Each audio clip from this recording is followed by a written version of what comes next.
Վերջին ժամանակներս ես մի քանի անգամ հանդիպեցի նմանատիպ իրավիճակների, որ անդամի գլխիկի վրա կարմրությունը, բշտիկները, սպիտակ կետիկները եւ այլն։ Ամեն մարդ իր ձևով նկարագրում է այդ ամեն ինչը։ Մոտեցման հետաքրքիր ձև փաստորեն ես հանդիպեցի, նայեցին, ասեցին բան չկա։ Իրականում ես ուզում եմ ասել, որ շատ հաճախ պացիենտը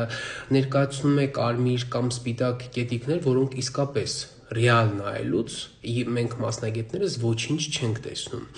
բայց որոշակի դեպքերում մենք պետք է հաշվի նստենք պացիենտի անամնեստիկ տվյալների հետ, ինչքան ժամանակը մեկ ենք այդ կարմիր կետիկները նկատում, հատկապես ինչից հետո է նկատում, հարաբերությունից հետո, թե ուղղակիորեն նկատում է, եւ այդ ամեն ինչը հաշվի առնելով իրականացնել որոշակի հետազոտություններ բաց չթողնելու համար քրոնիկական կրկնվող բալանոպոստիտի պատկերը, որովհետեւ մենք հանդիպում ենք այնպիսի իրավիճակների, երբ իրապես կա խնդիր, ուղղակի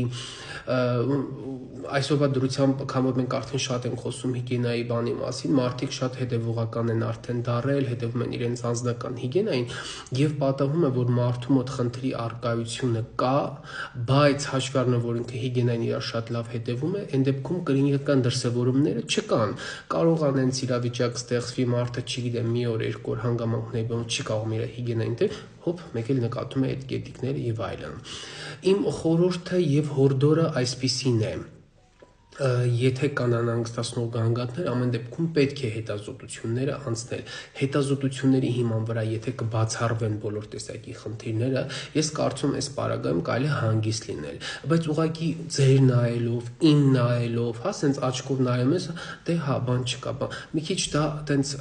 ես այդքան չեմ ընդունում այդ մոտեցումը, պլյուս չեմ ընդունում այն մոտեցումը, ուղղակի աչքով նայել, ասել դե հա սուն կա, հակասնկային որևէ քսուկի կամ պրեպարատի նշանակումը, կարծում եմ 21-րդ դարում նմանատիպ մոտեցումները այդքան էլ թույլատրելի չեն։